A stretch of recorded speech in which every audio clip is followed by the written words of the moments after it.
우와, 공실이 100호가 넘는 미친 상가가 있습니다.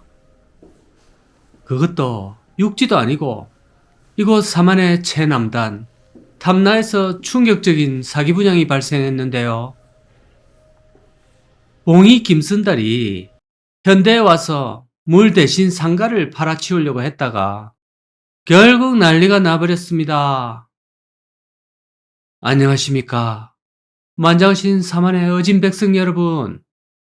오늘은 또 오랜만에 이 사만의 최남단 탐라에서 수많은 수분양자들이 고통을 받고 있고 온갖 소송 난타전에 시달리면서 경제적인 징역을 살게 된 건물을 보여드리러 왔습니다. 이거 한번 보이소. 건물이 한국에서 손에 꼽는 이 최고의 관광지인 성산 일출봉을 바라보는 뷰에다가 성산 앞바다까지 조망할 수 있는 완전 유럽식 스타일인데요. 결국 망했습니다. 이게 이제 앞으로 웃잘라고 수습도 안 되고 투자자들은 거의 다 돈을 다 날렸거든요. 그동안 무슨 일이 일어났는지 한번 가보십시다. 자, 이곳은 제주 성산이고요.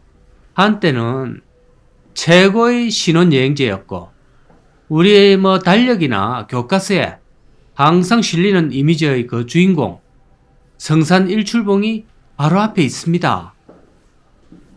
이 상가는 그러한 관광 수요와 한때 엄청나게 유명했던 제주 한달살이 수요까지 그걸 고려해서 짓게 되었습니다. 자, 위쪽에는 주거시설이고 아래에는 상가입니다. 따라서 주상복합이고 지상 6층에 지하 1층짜리 296세대 아파트입니다. 아래 상가는 무려 110호의 구분 상가가 있습니다. 상가 한 개당 아파트 3세대꼴로 공급이 되었는데 이런 거는 처음 봅니다. 물론 아파트 주민들만 상대로 장사하는 건 아니었을 테지만 그래도 그런 거 치고라도 억수로 많습니다. 자, 여기는 당연히 아무도 지금 없습니다. 상가 110호 중에서 무려 100호가 비어 있으니까 90%가 비어 있습니다. 저기 간판이 달려 있는 거는 대부분 그냥 간판만 달아놓고 일찌감치 막스를 하셨고 10개 미만으로 지금 영업을 하고 있습니다. 그나마 하고 계신 분이라도 계속 잘 됐으면 좋겠는데요. 대체로 치킨집이나 미용실처럼 정말 필수적인 업종만 겨우 남아 있습니다. 이 상가를 처음 분양했을 때는 정말로 제주가 참 잘 나갔을 때였습니다. 항상 말 많고 탈 많은 제주 신공항 수해, 그리고 관광객 수요, 한달살이 수요, 고수익 확정 이러면서 한때 엄청 광고를 했거든요. 안정적인 노후 수익처 이러면서 분양 승인을 받기 전 2016년부터 상가 계약자들을 전국에서 모집을 했습니다. 사실 이거 불법이었습니다. 원래는 분양 승인을 받고 그 다음에 모집해야 되거든요. 그리고 110호가 완판됐다는 겁니다.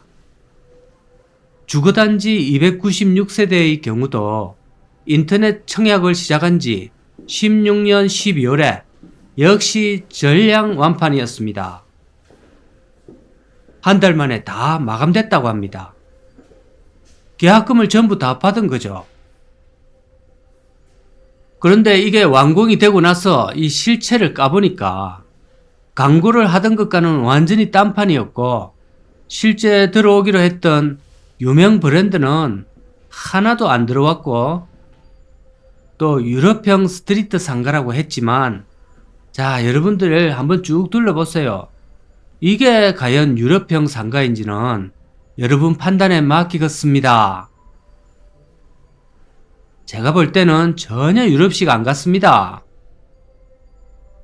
자, 이건 완전히 한국 지하 상가식인데요. 부산이나 서울의 지하철에 있는 그 구 상가들과 하등 다를 바가 없습니다. 그냥 가벽과 유리문으로 나뉜 전형적인 상가 구조입니다.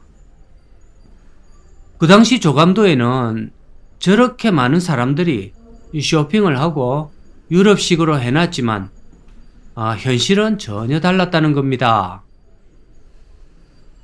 이야, 이거 한번 보이소. 모두 비었습니다. 그리고 주차시설도 지금 엉망인데요. 고객 전용 주차 공간이 전혀 없다는 게 상가에서 이게 말이 됩니까? 차를 못 댑니다. 그리고 심지어 상가 주인들이 차를 댈 공간도 부족하다고 합니다. 그러니 상가 앞에 저렇게 차들을 막 대놓고 있는 겁니다. 하나부터 열까지 이해가 안 되는 건물입니다. 전체 모습을 보니까 럭셔리한 이런 맛은 전혀 없고 지극히 평범해 보입니다. 그러면서 여기는 제주 2공항이 들어오고 무엇보다 성산 일출봉이기 때문에 물만 팔아도 이 상가에서 1,000만 원 번다며 가대 광고를 막 해댔습니다. 그 말에 수많은 사람들이 속아 넘어갔고 다 지금 물린 상태로 아무것도 못하고 있습니다. 자, 이 당시 분양 문자를 보시면 24평짜리 상가 분양가가 4억 1,600만 원이었고 5% 계약금이었던 2천만 원을 저렇게 받았던 흔적들이 있습니다.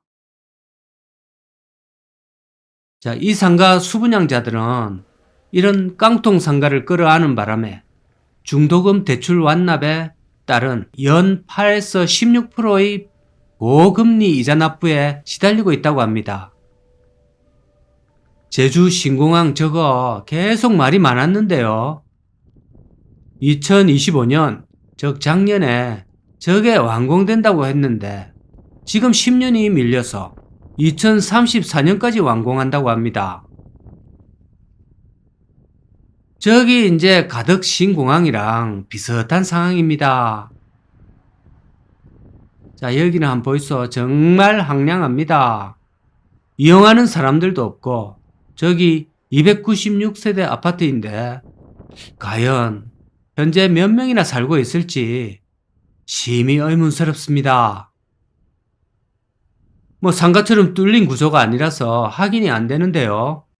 혹시 시청자분들 중에 여기 혹시라도 사시는 분이면 너무 좋겠고 혹시 제주에 가실 일이 있으면 여기에 밤에 한번 오시가 불이 몇 개나 켜져 있는지 좀 확인해 주시면 감사하겠습니다.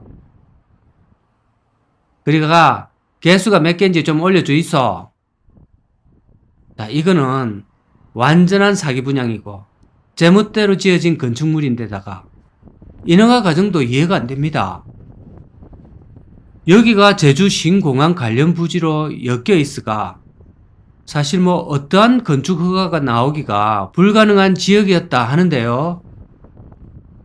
한국자산신탁가, 신탁사, 분양대행사 이 등에서 모종의 계약을 하고 땅을 사들이고 해가 얼렁뚱땅 저것끼리 지었다고 합니다. 이 모든 과정에 대해서 이곳 상가 주인들이 단체로 검찰 고발하고 지금도 소송 중입니다. 이런 경우는 사실 분양받은 개인이 구제되는 경우를 저는 거의 못 봤습니다. 자, 여기 사기를 친 친구들이 이곳에서 일어날 수 있는 온갖 법적 가능성에 대해서 미리 다 설계를 한 경우가 대부분이라 법적 대응하기가 쉽지 않을 겁니다.